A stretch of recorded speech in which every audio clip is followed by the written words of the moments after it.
Salut chers tous et au passage, bonne heureuse année 2022. Vous aviez été nombreux à apprécier le numéro avec le BDiste et nous vous remercions pour l'intérêt. Le numéro d'aujourd'hui s'articulera sur cette même lancée. On ira à la rencontre d'un jeune talent qui fait dans le dessin réaliste. Avec lui, on parlera de cette tendance artistique. Et oui, trêve de silence, je vous prie de me suivre découvrir ce jeune talent que tu connais. C'est dans l'émission Exprime ton talent. Hey, let's get it!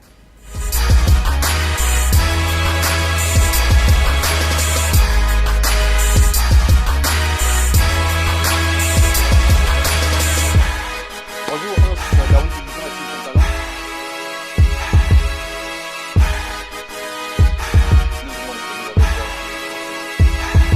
Ok, ouais, c'est très réaliste, c'est très original. Mais écoute, on commence l'interview. D'accord. Ok, c'est parti. Bonjour Hans, merci de nous avoir accueillis chez toi ici. Bonjour Barry. Alors, pour ceux qui te découvrent pour la première fois, qui est Hans? Bon, Hans, c'est un jeune Gabonais qui est originaire de Butane déjà. Et bon, pour le dessin, l'amour du dessin, c'est depuis l'enfance. Et donc, je l'ai pas appris quelque part. Du coup, je peux dire c'est dans le tas. Ok. C'est le tas que je l'ai appris. Tu cartonnes actuellement à travers tes dessins hyper réalistes. Comment l'aventure a-t-elle commencé? Bon, je dirais que le côté hyper réaliste est arrivé. Je bouquinais beaucoup. Ok. Je suis tombé comme ça sur une artiste américaine qui fait un peu dans l'art, Ilse Rooney. Donc, elle cartonne beaucoup aussi sur les réseaux et du coup, moi je me suis dit pourquoi ne pas essayer la même chose vu que j'avais déjà aussi laissé le dessin depuis un moment. Effectivement. Voilà, donc ce dessin m'avait vraiment réduit et du coup, je me suis décidé à me relancer, quoi. Alors, pourquoi t'avoir orienté vers les dessins réalistes? En fait, quel est le déclic? Bon, c'est juste la fascination en fait. J'ai été fasciné Ouais. par ce qu'elle donnait comme rendu sur Ok. ses dessins parce que le réel est vraiment bien perçu sur ses dessins. En fait, je pourrais dire que le côté hyper réaliste est arrivé du fait que lorsqu'on se met dans l'art Ok. ou lorsqu'on exerce ce domaine-là, ce côté-là, ce côté hyper réaliste, il n'y a pas vraiment on va dire, l'écart entre le réel et le dessin est tellement infime, on ne peut pas définir exactement. C'est comme quand vous faites un croquis. Le croquis, de suite, vous voyez les traits du dessin, les traits du crayon. Mais ce qui m'a plus intéressé dans le réalisme, c'est que au fur et à mesure qu'on réalise notre œuvre, Ok.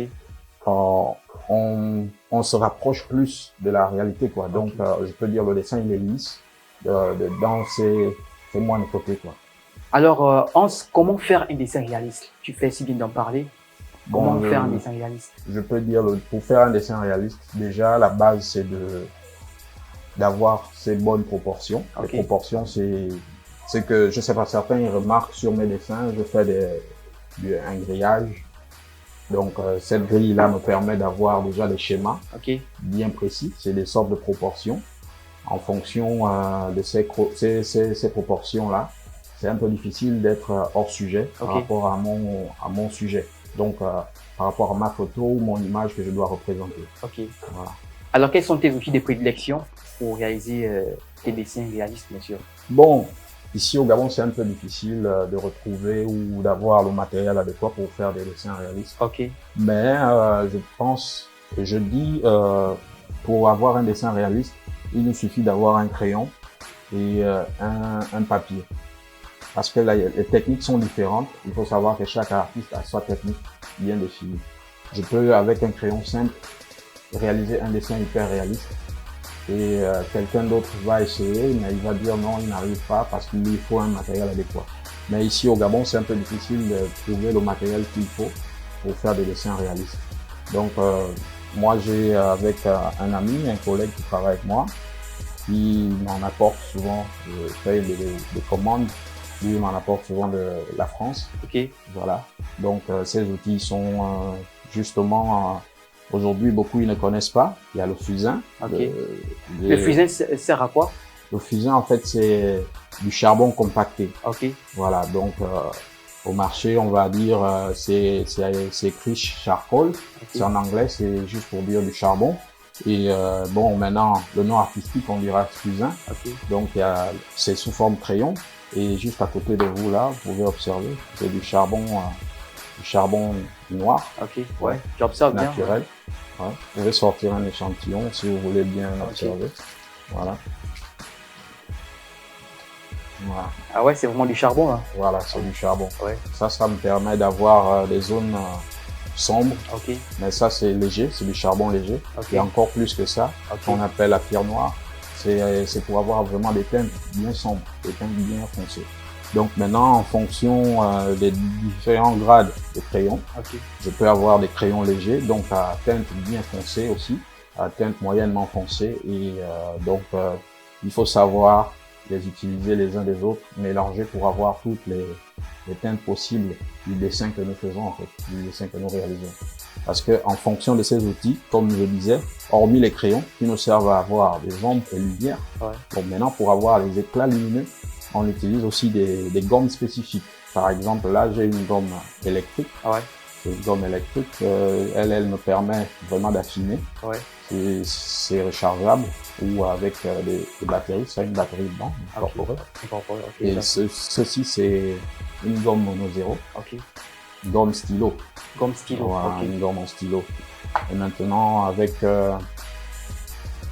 ce stylo, c'est un stylo gel. Donc lui, il me permet d'avoir des éclats bien précis. Par exemple, des pupilles des yeux et faire briller les cheveux, et ainsi de suite. Donc, c'est un peu ce matériel que j'ai. Mais déjà, à l'origine, c'était un peu difficile de m'en approprier, comme je le disais. Et du coup, moi, avec les gommes naturelles ou les gommes normales, gommes standards que tout le monde utilise, bah, je réalisais quand même certains dessins. Par exemple, le dessin au milieu là, cette fille-là, voilà.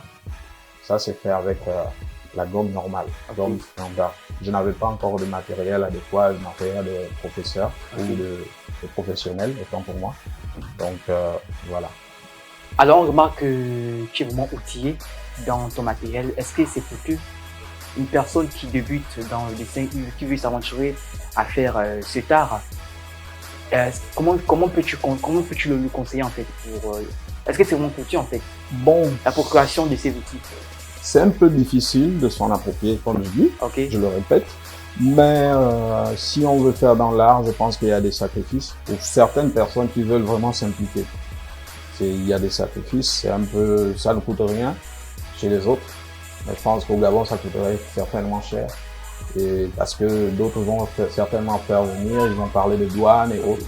Bon, moi, je peux prendre par exemple le stylo, la gomme stylo. Elle est à 4 € en France. Mais au Gabon, je sais pas à combien on le ferait. Ben, déjà que ça n'existe pas ici. Donc, c'est un peu difficile. Mais vraiment, ça va demander à cette personne de faire des sacrifices si elle veut se lancer dans ce domaine. Bon, moi, j'ai un peu de chance. C'est pas que c'est avec ça. Bon, j'ai pas que ça comme moyen de survie. Si la personne veut se lancer dans la carrière artistique, ça va être vraiment difficile. Mais je pense qu'avec l'amour et la passion, voilà, la personne peut faire des miracles. Tu as tout dit. Hans, y a-t-il une distinction entre le dessin réaliste et le dessin hyper réaliste? Bon, je peux dire il y a une différence. Ok, vas-y. Je peux dire il y a une différence. Il y a une différence dans quel cadre? Il y a une différence où le dessin hyper réaliste, c'est un dessin qui nous montre des détails que on n'arrive pas souvent à percevoir dans le dessin réaliste. Hyper réaliste voudrait dire je montre les détails au maximum. Donc je reflète tout ce qu'il y a sur l'image que je représente. Par exemple, même un fond, l'arrière-plan d'une image, le personnel qu'il y a aux alentours, je dois tout ressortir, tous les détails prêts. Qu'il y ait une goutte de sueur sur une image, je dois la représenter. Donc ça, c'est hyper réaliste. Donc je dois être au maximum au détail près. Par contre, le réaliste, je peux faire sortir juste la ressemblance et les ombres qu'il faut, ne pas forcément me concentrer sur le reste. Je fais un fond noir et après c'est bon. J'ai livré mon portrait. Ça, c'est selon aussi certaines personnes qui font dans le dessin, ils veulent juste faire leur gombo, après C'est juste pour chercher la ressemblance. Une fois la ressemblance est là, bon, le client est satisfait. Ouais. Il n'y a qu'un professionnel pour savoir que là, il y a une erreur. Ouais. Et là, il n'y a pas d'erreur. Donc, il n'y a qu'un dessinateur ou un portraitiste qui peut reconnaître que là, le gars, il a fait juste un truc, c'est pour le gombo, et c'est fini, quoi. Ouais. As-tu un style particulier Bon, dans ce que tu fais? en ce moment, non, j'ai pas vraiment de style. Moi, j'ai pas de style, je mélange. J'ai regardé ici et là, comme je disais déjà, d'entrée de jeu, des artistes comme Ezer Rooney, Ouais. les Nigériens comme Arenze Stanley, Steve Okafor, Ouais. donc c'est Calvin Okafor autant pour moi. Et j'ai aussi un Ivoirien qui parfois il me regarde, il suit ce que je fais, un certain Tiger Youssouf, Ok. et un Nigérien Famzi. Donc c'est des gens qui au fil du temps, après avoir regardé, Qui t'ont influencé, voilà, on peut le dire voilà, ainsi. ils m'ont plus ou moins, voilà, on va Ok. dire, mais ils m'ont influencé et du coup ce qu'ils faisaient, à chaque fois ça me poussait à travailler. Parce que je me rendais compte que j'étais encore un peu loin, quoi, par Ouais. rapport à ce que je voulais faire. Ouais. Donc, c'est suivant leurs conseils et à travers ce que eux ils faisaient. Donc, je me suis plus ou moins, on va dire, je me suis inspiré de rapprocher mes dessins à ce qu'ils font. Je dirais pas que je suis bon aujourd'hui, mais je pense m'y approcher encore plus. Parce que ce qu'ils font par rapport à ce que je fais aujourd'hui, je dirais toujours que je suis bas. Parce que si vous voyez leur jeu, vous allez prier, ça c'est rien. Ah ouais, c'est un challenge que tu Voilà, veux c'est faire. un challenge personnel. Ok. Et mon objectif, c'est d'atteindre ce niveau et de continuer encore plus. Comment ont été tes débuts? Dans le dessin, bon, je dirais la reprise. Ok. Parce que je vais dire, le début, c'était un peu l'historique que je faisais au début. Là, un pro que c'est depuis l'enfance. C'est un voisin qui dessinait à chaque fois. Moi, j'avais peut-être 3-4 ans. Je partais observer qu'est-ce qu'il faisait. Je partais même pas encore à l'école.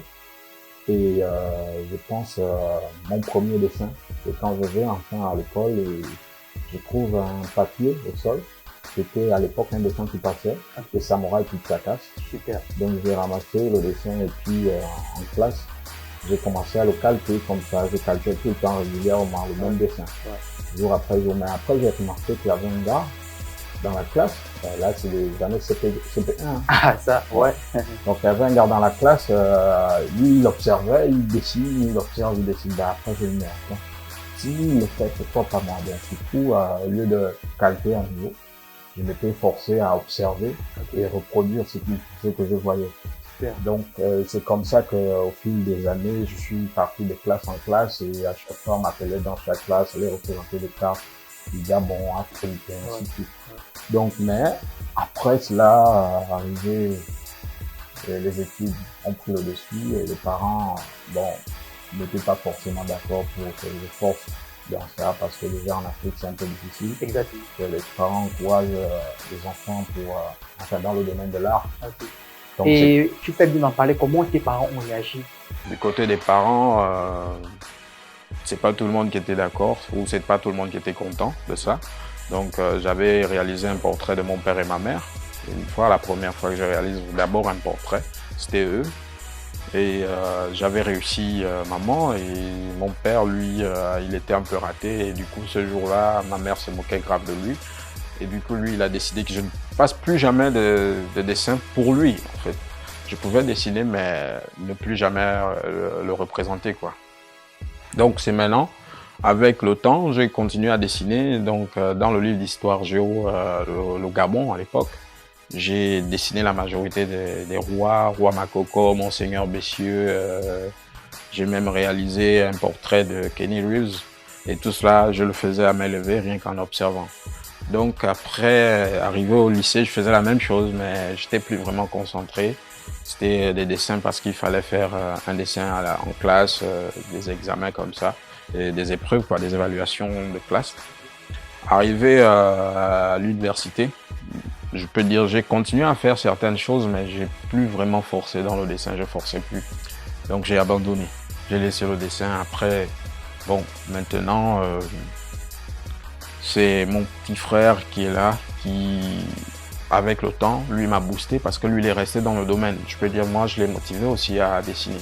Lui, il est peintre. c'est un artiste peintre. Lui, il a insisté, il m'a dit non, mais pourquoi tu ne relances pas? Parce que je pense que toi, tu avais quand même une meilleure mec que moi, mais pourquoi tu ne relances pas? C'est mieux que tu relances et tu verras peut-être que voilà, tu vas réveiller ton don en toi et tout. Donc c'est maintenant comme ça, je commence à bouquiner ou à faire des petits croquis. C'est en mai 2021 que j'ai repris cela. Donc bon, au bout de 10 ans, je sais pas, c'est des trucs aujourd'hui quand on regarde. Ça c'était des croquis que je faisais juste comme ça. Au bout de 10 ans, donc j'avais vraiment complètement perdu la main parce que j'étais meilleur que là. Et là, je dessinais au crayon. Voilà. Et après, je tombe sur l'américaine Heather Rooney, qui, quand je regarde ses dessins, ils sont vraiment réalistes, très réalistes. Et du coup, qu'est-ce que j'ai fait? Je me suis dit, pourquoi ne pas me lancer? Mais je n'avais pas le matériel qu'il fallait. Donc, les dessins que je faisais, c'était plus des dessins au crayon, des dessins bon marché, je peux dire, avec le papier rame qu'on retrouve au papier rame conventionnel. Donc, c'est là je réalise le portrait d'un ami, la femme d'un ami. Donc, il me dit non, mais bah, tiens, tu as réussi. Parce que je m'étais vraiment concentré pour réaliser son dessin, je m'étais vraiment concentré. Il me dit, mais tu as réussi, pourquoi ne pas créer une page Facebook ou même une page Instagram? Déjà, c'est lui qui m'avait même créé la page Instagram. Bon, j'avais déjà Instagram, mais il m'avait montré comment faire des publications sur Instagram et puis comment promouvoir ce que je faisais.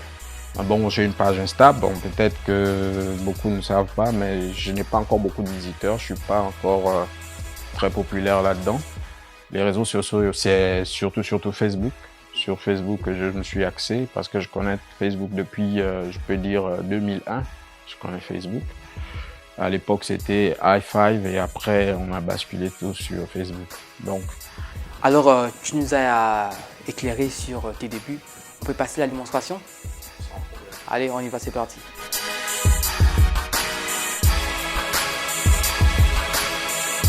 J'ai d'abord quadrillé mon dessin, ou mon papier, je l'ai quadrillé pour avoir de bonnes proportions. C'est une base, je pense que tous les artistes qui font dans le portrait, ils le font majoritairement, ou ils utilisent d'autres accessoires pour faire leur schéma. Donc voilà, moi j'utilise pour le moment le grillage ou la grille. Et j'ai commencé par là et après j'ai fait mon schéma au crayon normal. Et du coup, pour maintenant ressortir le dessin, j'utilise mes crayons fusains ou mes crayons au charbon. Donc c'est un peu... voilà. Donc j'utilise le crayon charbon et j'utilise des pinceaux. Le pinceau, c'est pour estomper. C'est pour... à l'époque où quand je faisais les cours de dessin au lycée, au secondaire, on nous parlait d'hachurage, technique d'hachurage. Ouais. Donc c'est un peu ce que j'utilise, quoi. J'hachure et après je rends uniforme avec le pinceau. Donc beaucoup l'utilisent aussi aujourd'hui, mais en même temps, bon, ça dépend, comme je disais, de chacun utilise sa technique, quoi, pour sortir ce qu'il doit ressortir en observant, tout en observant. Ok.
ce que je peux dire de M. Hans Eto'o, c'est que il a retrouvé sa vocation. Il a trouvé sa vocation parce que on a grandi ensemble dans ce milieu et il y a eu un lâchement lié à ses études après, je pense, son baccalauréat. Donc il s'est plus exercé dans ses études. Mais franchement, en revenant, lui a une crise financière dans sa société. Il revient me faire comprendre que moi qui suis resté dans le domaine, comment faire pour se relancer? Ben, moi, je donne des conseils, tout simplement que c'est en dessinant que tu vas retrouver ton talent qui est juste endormi. Parce que tu ne l'as pas perdu, il est toujours là. Mais il faut juste te remettre au travail. Et il m'a dit ok, d'accord. Bon, moi, je pensais que c'était juste une blague. Hein. Et un mois après, il est revenu de Port-Gentil. Il m'a dit, bon, ben, écoute, j'aimerais que tu puisses m'accompagner, prendre du matériel. On est parti à Gabon Meka, on a fait le choix du matériel. Et 2 semaines après, il m'envoie des dessins, des portraits. Je dis, ah voilà, tu vois, là, la mer commence à venir.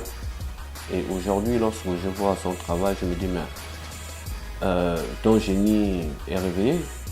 Et là, il ne faut plus t'arrêter. Et je suis très... En fait, je ne suis pas étonné. Hein. Je ne suis pas étonné dû à ce résultat parce que je connaissais déjà, je savais déjà qu'il va retrouver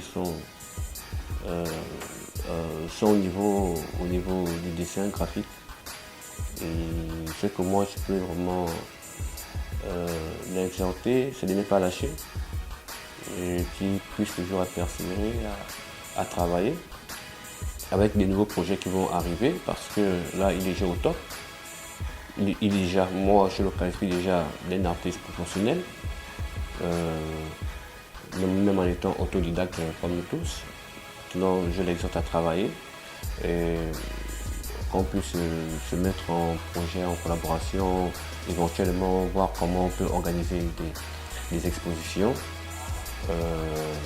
Parce que dans les arts, la polyvalence et les différentes techniques sont vraiment très importantes. Donc c'est ce que je peux dire à mon grand frère Eto'o Hans. D'abord, mon grand frère est un ami en art. Je ne dirais même un grand frère, hein, parce que si j'ai aussi aimé le dessin, c'est parce que lui, il le pratiquait déjà. Et quelque part, il était une source d'inspiration. Voilà. Et vraiment du courage et que Dieu nous porte chance dans nos créations et dans nos pensées artistiques.